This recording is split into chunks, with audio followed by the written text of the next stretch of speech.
afternoon. Welcome to The Ambassador. With me, your Ambassador Susan Nganga. To our top story, funerals have been held for 14 South African soldiers killed in the Democratic Republic of Congo while on a peacekeeping mission. The soldiers were part of a regional force tasked with stabilizing the volatile eastern region, where ongoing violence has claimed many lives.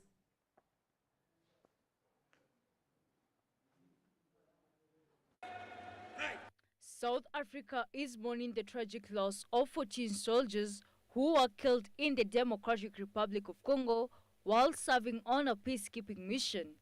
These soldiers were part of South Africa Development Community Mission SADC, aimed at stabilizing the Eastern DRC, which has long been plagued by conflict, ethnic tensions, and competition for natural resources. The soldiers were deployed in December 2023 and were working in the area around the city of Goma, near the town of Sake. Their mission was to prevent the advance of the M23 rebels, a group that has been fighting for control of key territories in the region. Sadly, their efforts were not enough, and the rebels have now seized control of Goma. President Cyril Ramaphosa has paid tribute to the fallen soldiers, ordering that the national flag be flown at half-mast for a week in the runner. He expressed his condolences to the families who have lost their loved ones in this devastating conflict. We gather here as we mourn the death and tragic death and devastating loss of 14 South African soldiers who were part of a mission to bring peace to the Eastern Democratic Republic of the Congo. However, the mission's failure has sparked criticism, with some opposition groups pointing to a lack of preparedness and inadequate military resources. The tragic deaths of these South African soldiers are a stark reminder of the dangers faced by peacekeepers in conflict zones and the deep instability that continues to affect the region. South Africa remains committed to its peacekeeping efforts, but the loss of these soldiers raises important questions about the effectiveness and preparation of international missions in volatile areas like the DRC. Reporting for GBS News, Irene Juguna. A tragic bus accident in Guatemala City has left at least 51 people dead after the vehicle plunged off a highway bridge into a populated ravine. Survivors are still being rescued as the country mourns the loss. Joy Kuria has more. A horrific bus crash in Guatemala claimed the life of at least 51 people. The overcrowded bus was traveling from the town of San Agustin when it swerved off Ponte Belis, a high bridge that spanned a road and a creek. Rescue team rushed to the scene, where they found the bus partially submerged in wastewater, where firefighters worked through the morning to recover bodies and help survivors trapped in a wreckage. Carlos Hernandez, a fire department spokesperson, confirmed that 36 men and 15 women were among the victims. Their bodies have been sent to a temporary morgue set up to handle the large number of casualties. In response to the tragedy, Guatemalan President Bernardo Arevalo declared 3 days of a national mourning. He has deployed the army and emergency teams to assist in rescue and recovery efforts. I stand in solidarity with the families of the victim who woke up in heartbreaking news today. Their pain is my pain, the president shared on social media. As the rescue operation continues, families are desperately searching for their loved one, hoping for answers and amid the devastation. Joe Kuria, GBS News. A South African political party has filed a treason complaint against a group that represents the white Afrikaner minority. The complaint comes after United States President Donald Trump criticized South Africa's new law aimed at redistributing land. The MK party, led by former President Jacob Zuma, claims the group AfriForum spread lies to influence Trump's decision. Irene Juguna reports. The MK party, which is linked to South Africa's former President Jacob Zuma, has accused the group AfriForum of treason. They say AfriForum has been spreading false information to the United States, urging President Trump to attack a new South African law. The law is focused on redistributing land from white farmers to black South Africans, aiming to address past injustices. But AfriForum has strongly opposed the law, claiming it targets the Afrikaner people. First of all, they lied and said their farms have been confiscated and there have been killings and their land was confiscated, which is not true to begin with. So based on that lies, those fraudulent misrepresentations, Trump decided to issue an executive order against South Africa. In response to Trump's recent actions, which included an executive order of cutting financial aid to South Africa, AfriForum CEO called the accusation of treason absurd. Trump's criticism has made racial tensions even stronger in South Africa, a country still struggling with deep divisions and inequality even after the apartheid ended 30 years ago. Irene Juguna, GBS News. A military court in the Democratic Republic of Congo has begun the trial of 85 soldiers accused of committing horrific crimes against civilians in the country's conflict-ridden east. The soldiers stand accused of murder, rape, and other atrocity carried out in several villages in South Kivu. The trial, which has drawn intense public attention, is unfolding amid escalating violence in the region. Triza Tiengo has more. 84 Congolese soldiers are facing trial on the accusations of murder, rape, and other crimes against civilians. These soldiers are alleged to have broken into civilian homes across several villages in Kabare and Kalehe territories of South Kivu over the weekend, raping several women and killing at least 12 people. The accused soldiers were brought before a military court today, where the civil party demanded the death penalty for all the defendants. This request comes after Congo's government lifted a 20-year moratorium on the death penalty earlier this year, a move that has sparked widespread criticism from human rights groups. The death penalty was last carried out in 2003, and its reinstatement remains controversial. This trial takes place against the backdrop of the ongoing violence in the region, where Rwanda-backed M23 rebels have made significant gains in South Kivu. In the recent weeks, the rebels captured the city of Goma in neighboring North Kivu, further escalating the conflict. The situation remains dire as the country grapples with both internal military misconduct and the threat of rebel advances. The court proceedings will continue as authorities work to address the grave charges against the accused soldiers. Triza Tiengo, GBS News. Thank you for staying with us. We have covered some important stories today, but there is more to come, including an exclusive interview to debunk on what's going on the Eastern DRC. Stay tuned and we'll be right back. How can I start the missionary school? And God was giving me the heart to start the missionary school. In 1972, my most beautiful daughter was born. I didn't raise my daughter, but God raised my daughter, so she was raised so wonderfully to work for the gospel. And so 1976, the missionary school was born. And I feel so moved as the church is moving for the gospel. The pastor lives for this.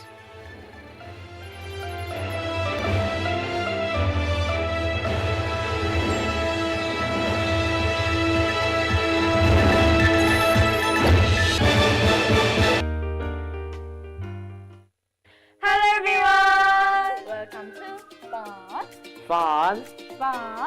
And the hyenas were there. They wanted to snatch the baby and tear that baby in pieces and eat. Today, we're going to make a cactus in a pot.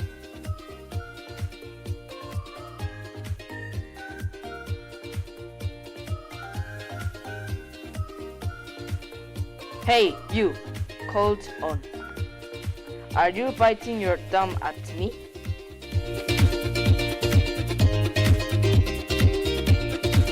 I love my mommy. I love my mommy. Yes, I do.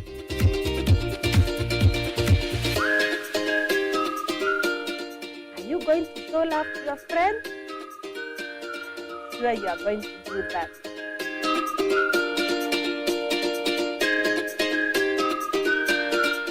Friends, until next time, bye!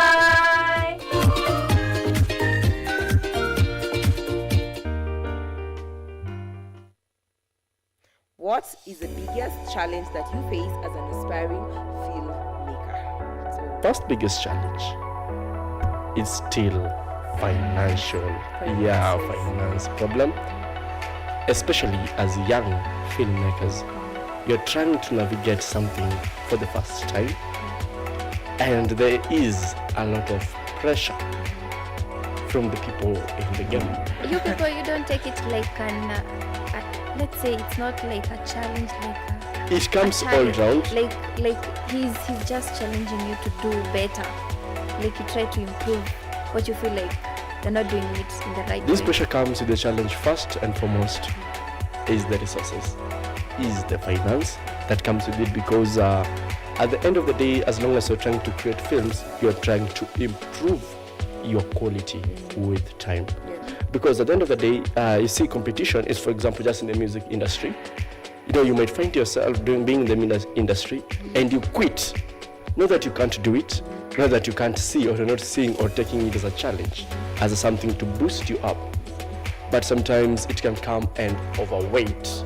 The challenge becomes too hard to bear.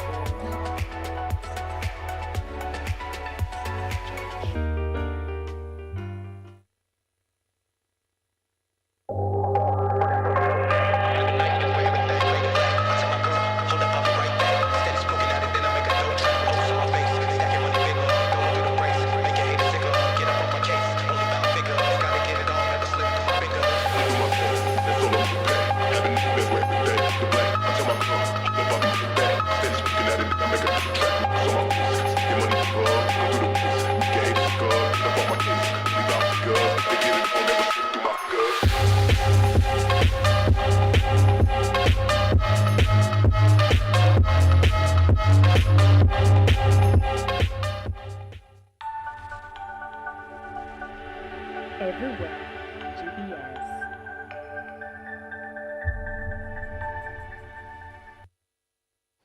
United States President Donald Trump has faced another blow after a United States judge has extended a block on his buyout plan for federal employees. The ruling has blocked Trump from implementing the plan. Labor unions have sued Trump for his proposal to terminate federal employees, most of whom had until midnight to accept the buyout. Here is more on that scene.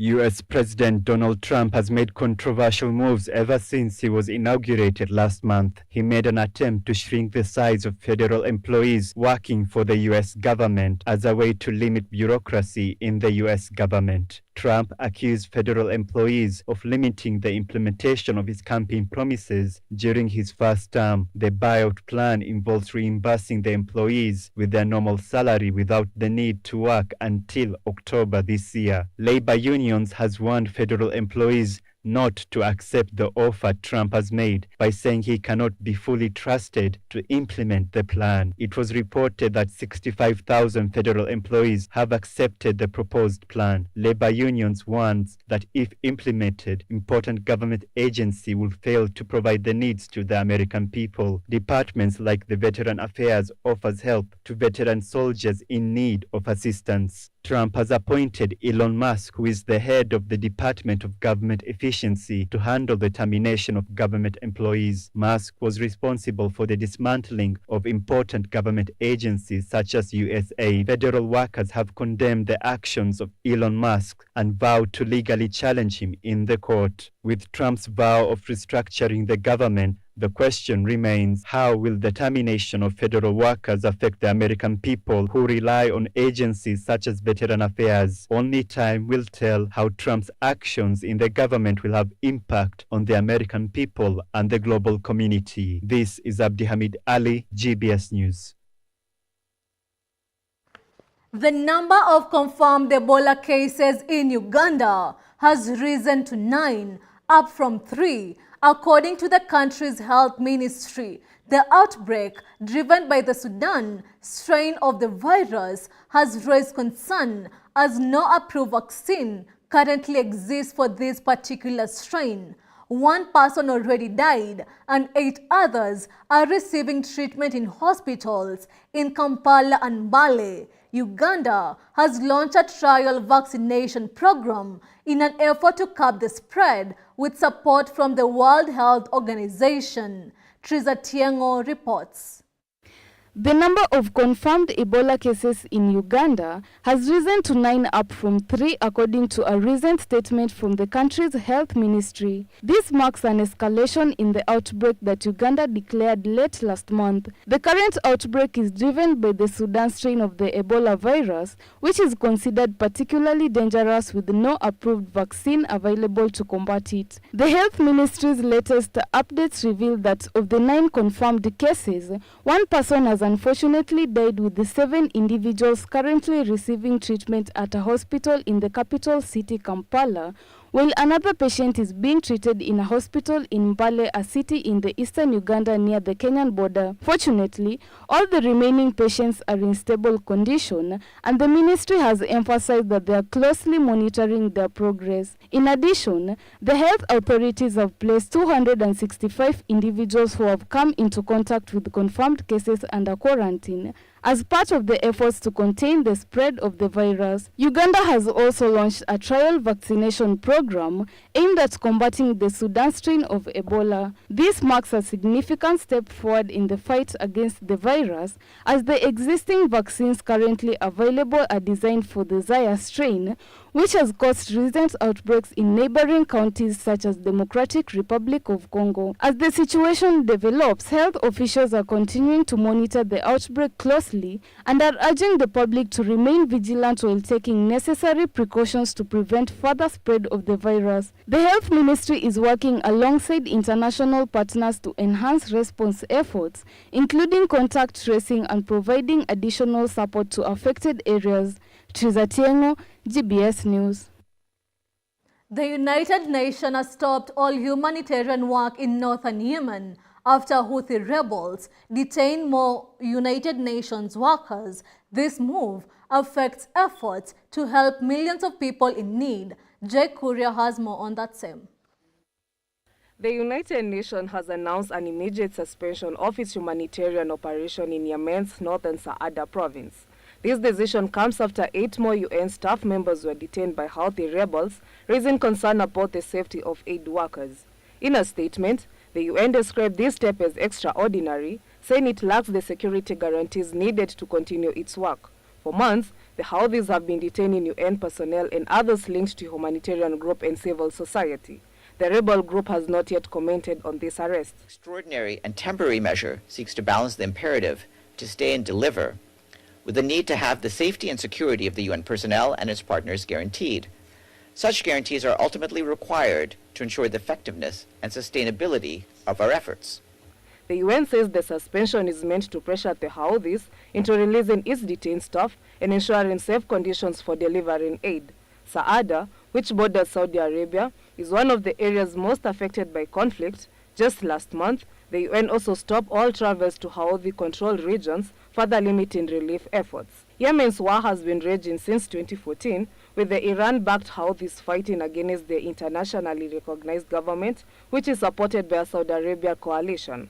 The conflict has killed over 150,000 people, including civilians. For now, critical aid to those in need remain uncertain as the UN waits for a resolution.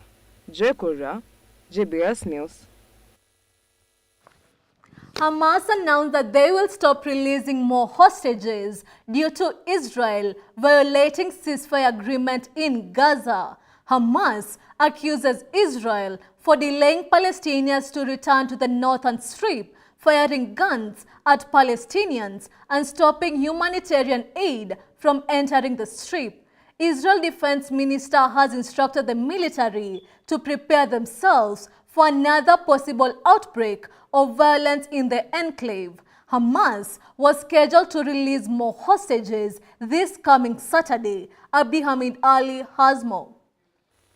Hamas made an announcement that from this week they will cease to release more hostages this coming Saturday due to Israel's violation of the ceasefire agreement. Hamas has accused Israel of delaying Palestinians to return to the northern strip, stopping humanitarian assistance from entering the enclave and attacking innocent civilians, killing at least 27. Furthermore, Israel has accused Hamas of inhumane treatment of the hostages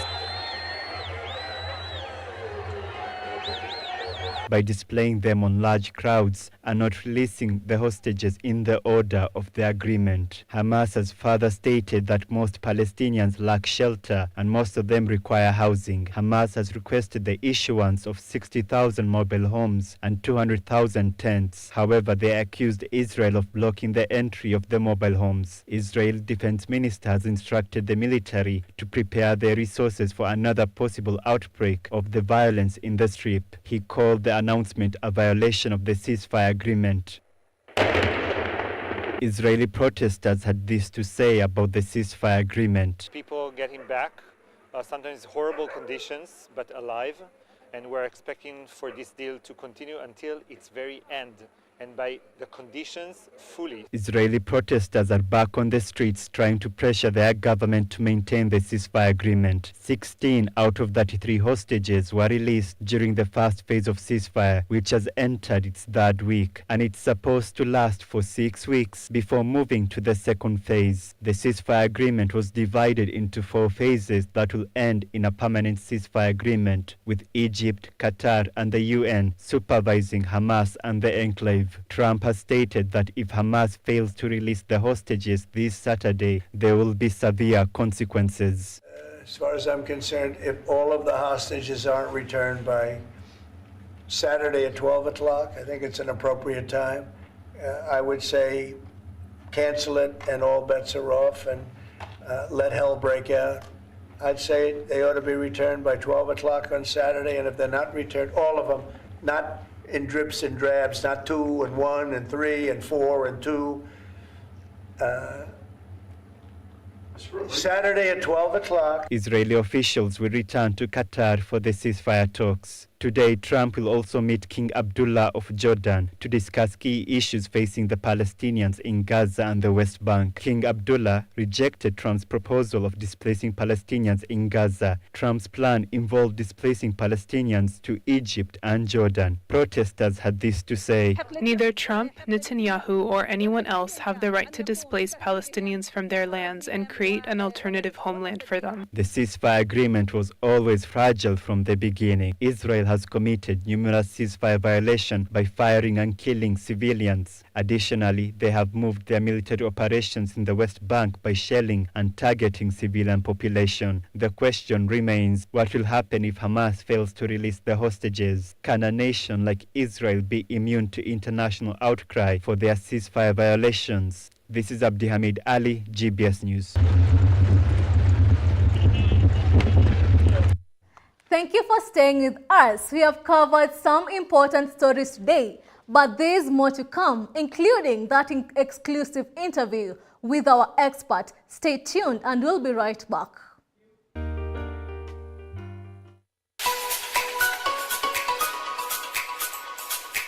Leo tutakuwa tunaangazia masuala mengi kuhusu uongozi na maendeleo, na pia tutakuwa tunaangalia uongozi wa kuigwa na vijana. Kuna idara za serikali, kuna tume ya EACC, kuna idara za mahakama na kuna parliament, lakini tumeshindwa kutekeleza chapter 6 of Kenyan Constitution to the point that ya kwamba watoto wachanga ndio wanatuonyesha jinsi ya ndio wanatuweka katika mistari sambamba ya kuratibisha kifungu cha 6 cha katiba ya Kenya. When we try tukijaribu sana kuangalia mambo politically na tuangalie vizuri pande hii nyingine ya kijamii, nafikiri hapo kuna kuwa na mwanya katikati, na hiyo mwanya ndio ambayo sasa imekuja kujazwa na hii generation. What has ache this far that now they are saying enough is enough? Wakati Daktari William Samoei Ruto alichukua hatamu za uongozi, mnakumbuka ya kwamba the opposition walianza zile demonstrations zao za kusema the cost of living imeenda juu sana. Ijaribu kushukishwa kidogo ili watu wakuwe na muamana katika nchi. Na hiyo pia iliadhiri serikali yake pakubwa. Sababu ya watu kwenda kwa maandamano ilikuwa kutoridhika na mambo yanavyofanywa. Wakati finance bill ilipitishwa na wakati tunaangalia sababu ya zenyewe kupitishwa, tunaona si sababu za kusaidia vijana. What happened after the Kenya Kwanza imereduce still? Wanamwandamania. So ile ambayo wananchi wa Kenya wanakasirika ni kwa sababu we are expecting leaders, and especially led by the president, to be giving us policies that can give effect to Article 43 of the Kenyan Constitution.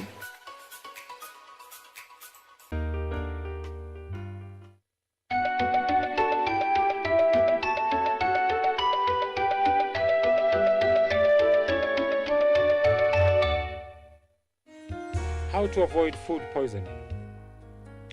Tips to prevent foodborne illness. You'll need sealable containers, a cutting board, antibacterial soap, lemon juice or vinegar. Step 1. Check the dates of the food products before buying and before cooking. Step 2.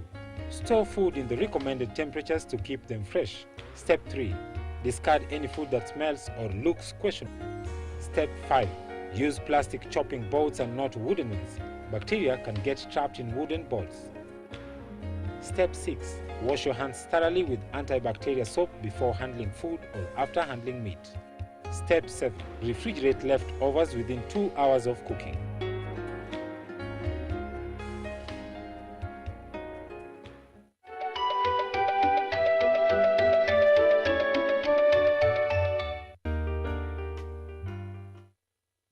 How is it for you as a parent? Are you having an adolescent? How is parenting for you? But again, we have to be fair, firm, and friendly. We cannot parent without being friendly to these children. It's peer pressure not to be pure. Where the adolescents, they have a slogan, Mavajuni Fara. Parents, you have to be hot, raw, real, and nice. How do we help our children to understand we are not from the West and we can never be the West? The reason as to why I'm bringing this out is because we have to understand the trends. Because they tend to trade with what is trading. We have to be able to understand and tell our children, just because it is trading doesn't make it a trade. But let's continue this conversation online across all our social media networks. That's GBS TV Africa. Our SMS line is 21144.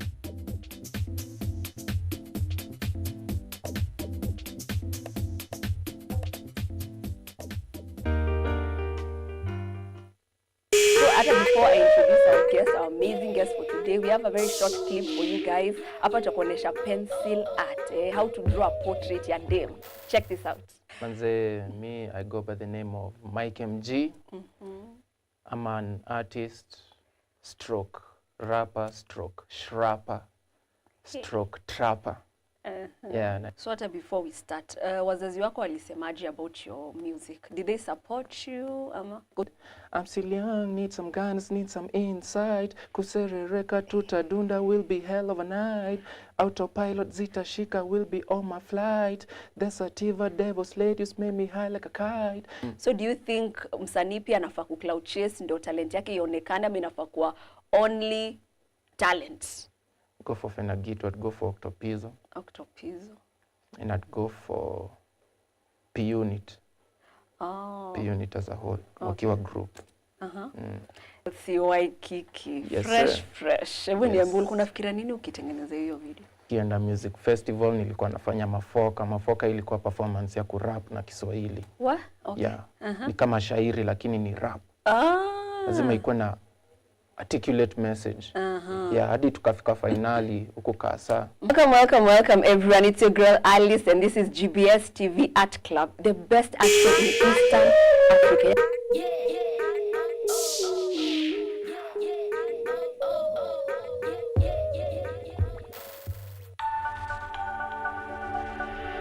Everywhere, GBS.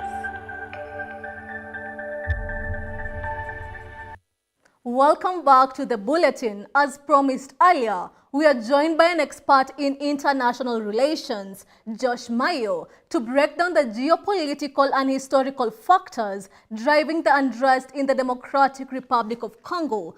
And also, we are joined by our correspondent, Peris Kigo, who has been following this story keenly, which brings us on the reality of the unfolding crisis. But before we start the discussion, Peris Kigo has prepared a report on the latest happenings in the region. The Democratic Republic of the Congo is on the edge of turmoil as the M23 rebel group tightens its grip on the eastern region. A crumbling ceasefire, rising diplomatic tensions, and escalating human crises are pushing the country further into chaos, with regional leaders scrambling to find a resolution.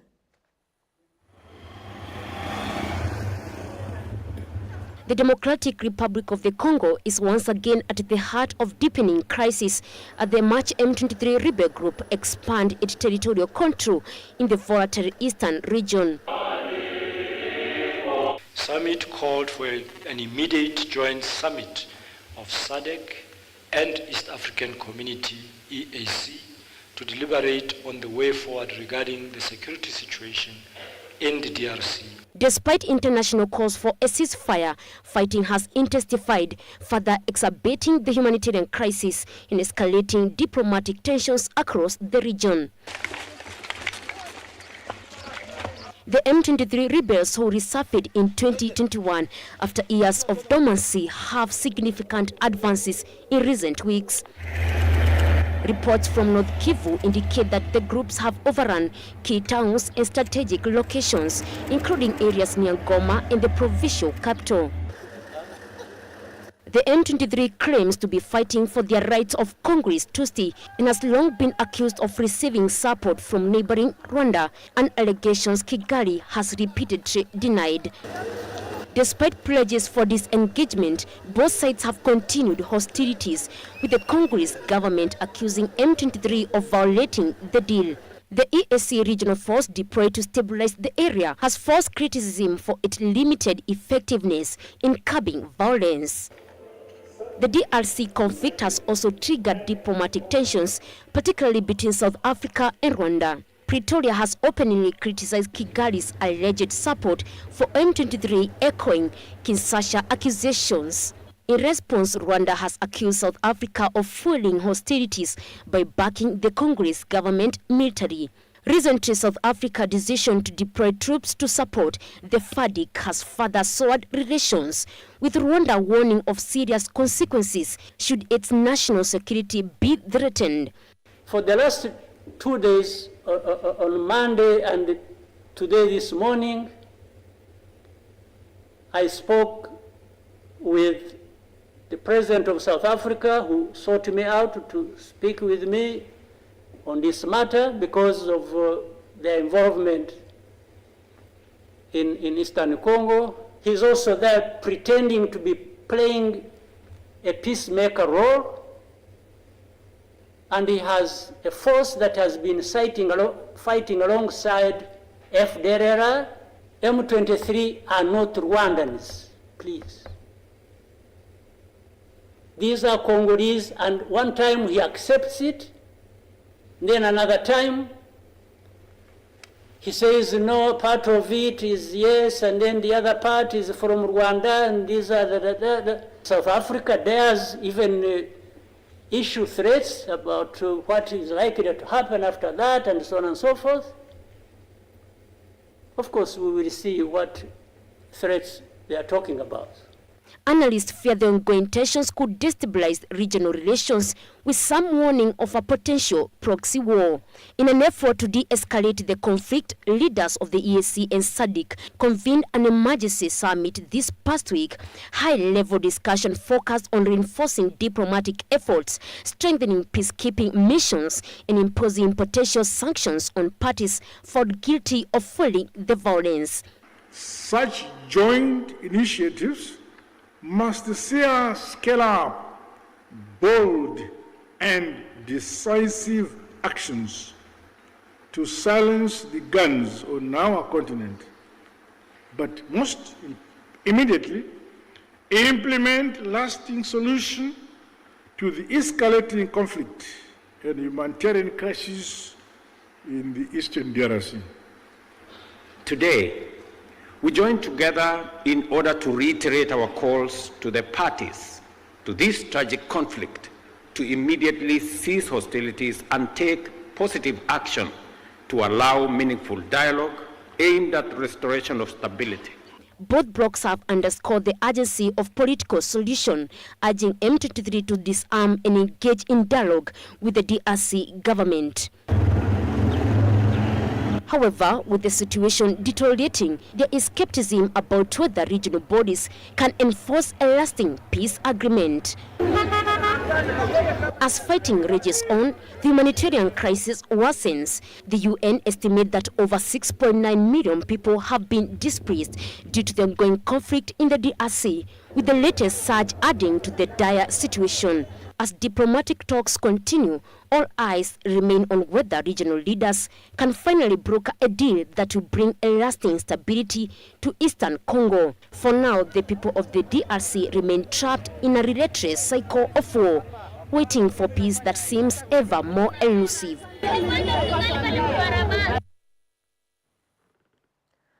Our African in-depth, we turn our focus to the escalating violence in the Democratic Republic of Congo. But before that, in our previous discussions, we talked about the formation of the Sahel State Alliance, that is the Burkina Faso, Mali, and Niger. So, Daktari, welcome to the bulletin. On the last time, we talked about the formation of the Sahel State Alliance. So, how is the practicability of the alliance so far? Well, as we speak now, there are no new developments as far as the alliance is concerned. And I think that we explored that it is easier said than done.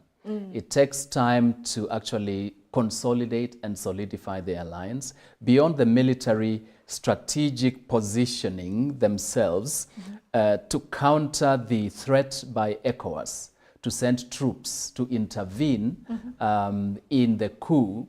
Since ECOWAS pulled back from that threat and have actually withdrawn some of the sanctions, then the strategic importance of this alliance is also on hold for now. And I think eventually we might see negotiations towards perhaps the 3 countries rejoining ECOWAS. So it remains to be seen. But we saw like the Ibrahim Traoré now has a AEC passport. Maybe Periskegol can explain to us more about that. Yeah, recently Ibrahim Traoré and the other countries like Mali and Niger, they were able to introduce the passport for the 3 countries. That means the flow of goods and services will be done within the 3 countries. But is that good news to this alliance? Maybe to the alliance is good, but maybe to the neighboring countries like Senegal and Ghana is not good news to them. And for you, Daktari, is that good news for... Well, we need to understand that these 3 countries were part of ECOWAS. The ECOWAS treaty already guaranteed free movement of goods and services and also people within the ECOWAS region. So creating a passport for the Sahelian states does not really add something new that wasn't there before, because there was already free movement of people between these 3 countries within ECOWAS itself. Let's give the example of East Africa. The East African community has expanded beyond Kenya, Uganda, and Tanzania, which were the original founders of the EAC, to include Rwanda, Burundi, Congo, and South Sudan.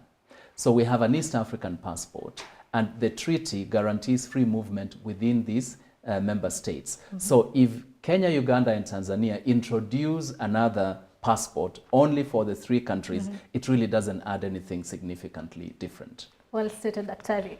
Now, we'll start on debugging on what's happening in the Eastern DRC. So for the most people have been hearing about Eastern DRC fighting. So for the Wanjiku at home, what is the significance of this region to Africa, to the region itself, to SADC? What is the importance of it? That is correct. It is important to take time and pause and think how it affects us. Yes. There is something known as the spillover effects of conflict. Even if the actual fighting itself is confined within the borders of even one country, all right, the economic and social impacts can be far-reaching. Yes. It's like a wave, right? And so, of course, the farther you are from the epicenter or even an earthquake, the less you feel the effects. But if you're in the immediate vicinity, the impact could be significant. In which way? One, economic significance. The Congo is a large country. It is potentially a large market. Kenya is a gateway to the heart of Africa, or at least the Eastern Africa region. Our port in Mombasa, we earn a lot of revenue from goods that land on the port but are on transit to the hinterland. If there is conflict, then it impedes the movement of goods, so there will be less imports, there will be less flow of goods, Kenya will be affected. Kenya also imports certain things from Congo, sometimes food for our food security and so on and so forth. That can be affected as well. Even though Kenya is not an immediate neighbor, the potential for refugee flows can also be significant. We know that we already have Congolese refugees in Kenya. And if this conflict continues to escalate, we will continue to see an increase in the trickle of refugees, which has an impact on our country as well. Recently, we have seen the M23 rebel groups have gained massive control of some of the part of the region in the DRC. Does it mean that the Congolese government is weak, or maybe the M23 rebel have strong weapons? It could be both. For some time, it has been clear for decades, right, that the strength of the state, of the DRC state, has been in doubt. It doesn't have the capacity to control its territory, which is massive. The DRC is 3 times the size of Eastern Europe, okay? The European Union has more than 20 states, right? And so if the DRC is 3 times the size of Western Europe, then we can begin to imagine the magnitude of that. So the territory is so massive, and the capacity of the state is not sufficient to effectively control its territory. So that is one characteristic that creates a vacuum, an absence of the state. And in a country, you cannot have a vacuum. Something or someone has to occupy that region that is not effectively controlled by the state. So that is one. The other thing is corruption within the state itself. The military generals who are sent to engage with the militias in the Eastern Congo themselves have personal interest in the mines. So we'll bring in the question of the minerals, which we will discuss extensively. So they have the generals have their own interests to control these mines. And so they are not primarily motivated by the desire to see an end in the conflict, because when there is an end in the conflict, then the institutions of the state, including the mining industry, will take effect, and the general will have less direct access to these minerals for self-enrichment. So there's lots of dynamics. And then, of course, the rebels themselves, they have been significantly emboldened and strengthened because they have more control of the minerals as well. So they benefit from the sales of these minerals. And there are a lot of reports, both by the United Nations and other powers such as France and the UK, that have provided some evidence to allegedly make a case that they have received significant support from Rwanda in exchange for supplying minerals that are then sold by Rwanda to fill its exchequer, to fill its coffers. So the dynamics are just so complex, both internal and external. Daktari have stated that no one wants the war to end, but we have 770 people have been claimed dead in the Eastern DRC, but no one is really taking responsibility. That begs the question that who are the M23 rebels? Is it Rwanda backing the rebels? Who really, and what is the benefit of them? Is it the minerals? Because when you listen to the leader for the M23, he says they want to make a better country. Is that really the goal? There is the rhetoric, and then there is the reality. Yes. When we study conflict, we say that there are different theories to explain first the onset, so the beginning, and then the continuation of conflict. Usually, the beginning of a conflict is motivated by grievances. You have a grievance against the central government, either that it is marginalizing or discriminating against or even persecuting a community, in this case a minority community, the Tutsis, who are actually citizens of DRC. Because when the colonial borders were drawn between Belgian Congo and Rwanda, it cut across, it divided the Tutsi community in two. So there were Tutsis in Congo and Tutsis in Rwanda. Now these Tutsis are a minority in Congo, and when we had the genocide in Rwanda, the majority Hutus who fled when the RPF, Paul Kagame's rebel group, came to power, the Hutus fled to Congo, and they formed a militia known as FDLR, or the Democratic Forces for the Liberation of Rwanda. So these are Rwandese who fled to Congo. And there are Tutsis in Congo. So these FDLR were fighting the Congolese Tutsis there. So Rwanda sent their forces, so Kagame sent the Rwandan army to defend the Tutsis in Congo against the FDLR, the Hutus who fled from Rwanda. So that was the genocide, the beginning or the genesis of Rwanda's engagement in the Congo. And then of course, once there, it now changed into the motivation for the war became greed. We call it the greed and grievance theory. You start with a grievance, and then now greed comes in when you have resources. So they found out that they could easily control and mine and export these resources and enrich themselves. So the thing about Rwanda, unlike other countries, is that rebels are not in charge or controlling benefit from these minerals. It's actually the Rwandan state. So it is in the interest of the Rwandan state to maintain either direct control with its own troops or a surrogate. A surrogate now becomes the M23 militia that controls these resources, but Rwanda provides the market for it.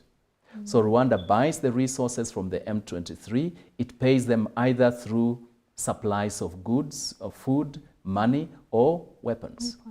So weapons supplied or enabled by Rwanda in exchange for the mineral wealth is responsible for the increase in strength by the M23. There are other international dimensions that we can still discuss. Doctor, when Paul Kagame was interviewed by the CNN, he said that he doesn't know if there are troops in the DRC. Is that true? Or maybe he pretend maybe... You see, when you are a head of state, and you were initially the commander of the rebel movement that came to take over power in Rwanda after the genocide. Rwanda, President Kagame is a classic African strongman. He's an authoritarian leader. He's a commander of the armed forces. So there is absolutely no truth in a claim that he does not know, right? If Rwandan troops are in the Congo, unless, of course, he's admitting that he has lost control of his own military, which is not the case. Paul Kagame and Rwanda, the government of Rwanda, claims that the FDLR, the Hutu militias that I talked about, are still active in Congo. One, they are attacking the Tutsi people, but they also, the ultimate aim is to overthrow the government of Rwanda. So Kagame, therefore, is either using the M23 or in some cases with direct support of his own military to allegedly continue fighting the FDLR. So that is his justification, justification for national security.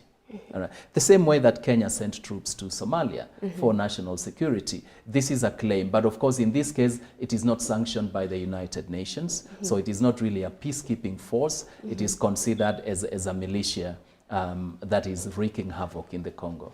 Now, Dr.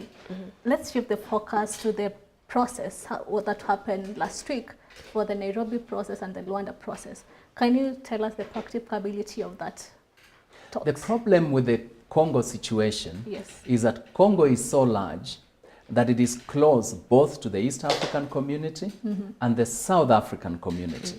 So it belongs to both the East African community and SADC. And Congo cannot make up its mind who can be an effective peacemaker in the conflict in the Congo. The FDLR, the M23 have their Swahili speaking, right? Yes. So they have a closer cultural, linguistic relationship to the Eastern Africa region.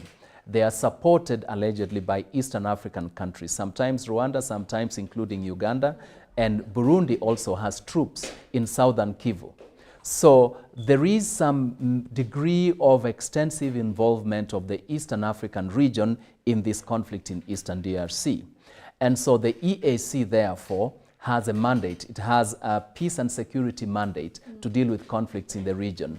And therefore, there is therefore legitimacy for the EAC to participate in the peace process.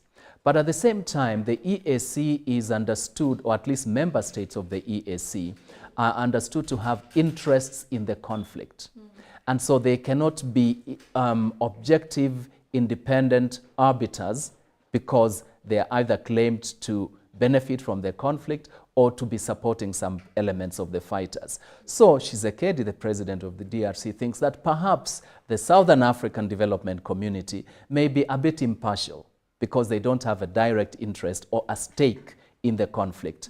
And that is why there is now this inclusion of both the EAC and the Southern African Development Community. You joined the process by virtual, yes. Right? Does that impact anything? Does that send a message? Well, there's a history in Africa when there is an internal conflict in a country that when the president leaves, you are toppled. So many African leaders, when there is tensions, right, or some conflict internally, you don't want to leave the country.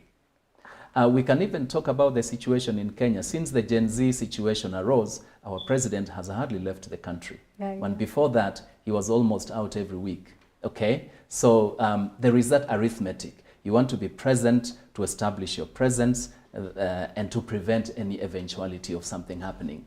So this is the situation. The other thing is that if you attend a meeting with your adversary, right, with Kagame being there, right, you are almost legitimizing or endorsing this person. So I think Tshisekedi wants to send a strong signal of disapproval.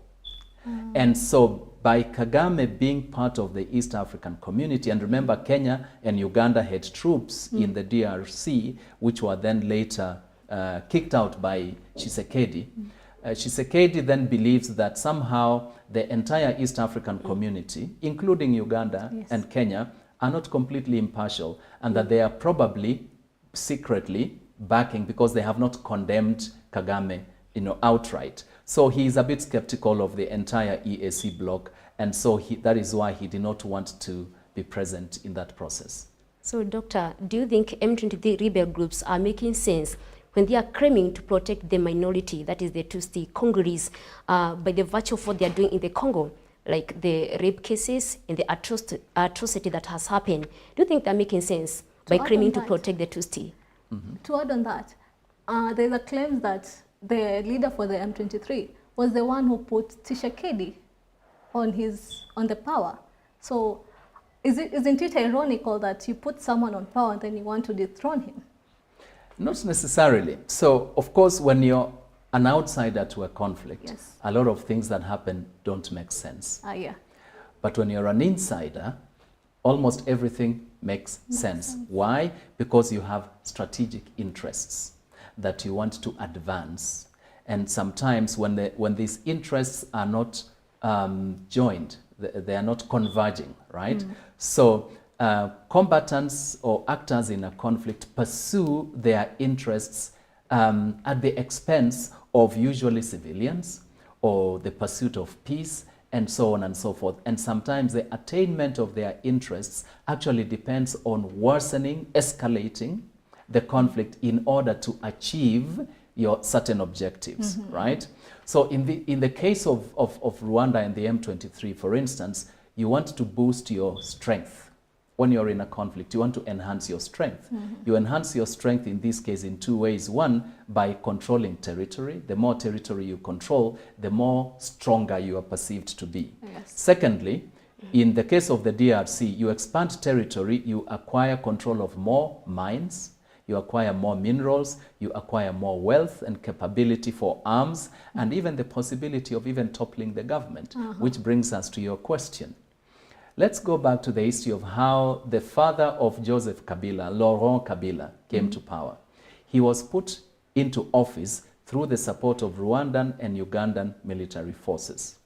They had certain agreements that you scratch my back, I scratch your back. Yes. So the agreement was that Laurent Kabila would integrate the Tutsis in the military in Congo. And I think Kagame was hoping that he would be able to pull the strings from behind the scenes by having Tutsis in the military, higher echelons of the military in the DRC. He would actually control Kabila and have stronger influence in Eastern DRC. But as soon as Laurent Kabila was in power, he turned against the Tutsis who brought him to power, and they had him assassinated, right?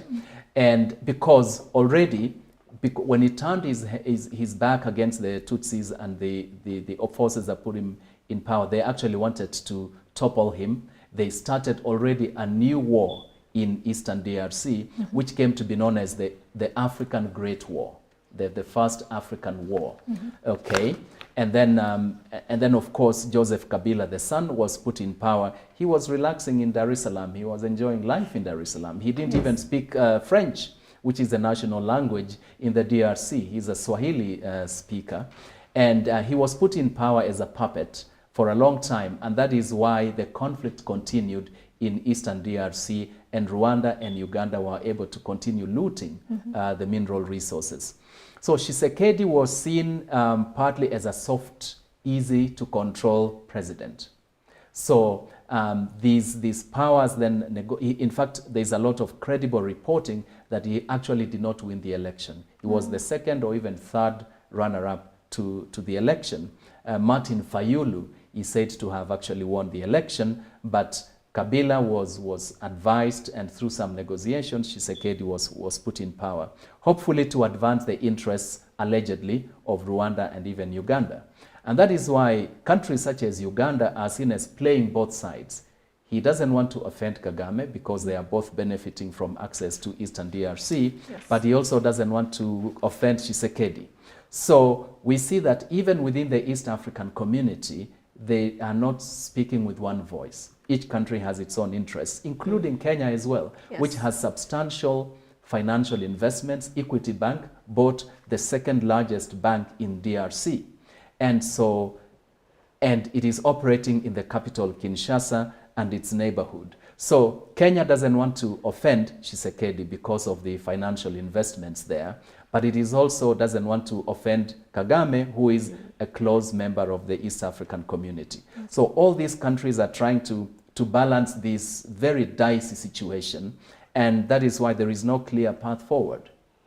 So, Dr. Josh, when you go back to history, there is an agreement that the Congress government they had with the M23 rebel, and the Congress government were to integrate the Tutsi into the Congress army, but the Congress government did not fulfill that agreement. Do you think that is the major reason why we have this conflict, or maybe is the interest of the minerals like the cobalt in the DRC? Answer in less than 1 minute. Well, that is part of the story. Yes. The conflict in the DRC is so complex.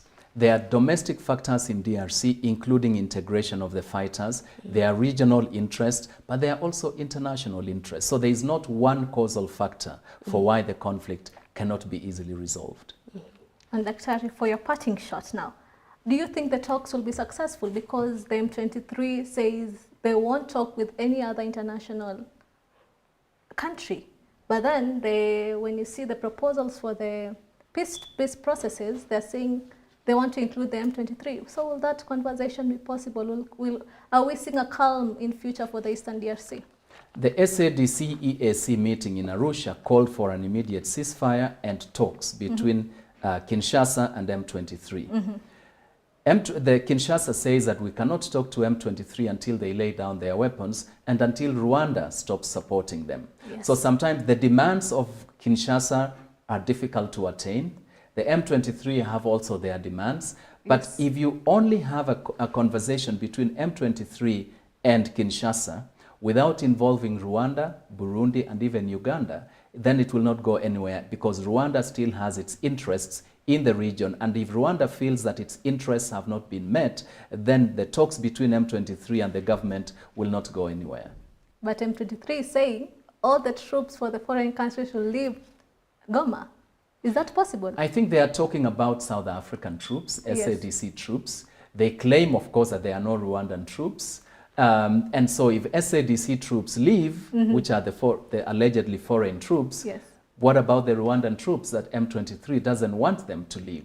So that complicates the situation. Thank you so much, Dr. Ari. Now with that, we conclude our bulletin today, praying that everyone will be safe in the Eastern DRC, and our heartfelt condolences to the bereaved families. We bid you farewell, and remember, here at Ambassador, we open the window to international affairs so that you can be in the know. See you tomorrow, same time, same place at 1 p.m. Good afternoon.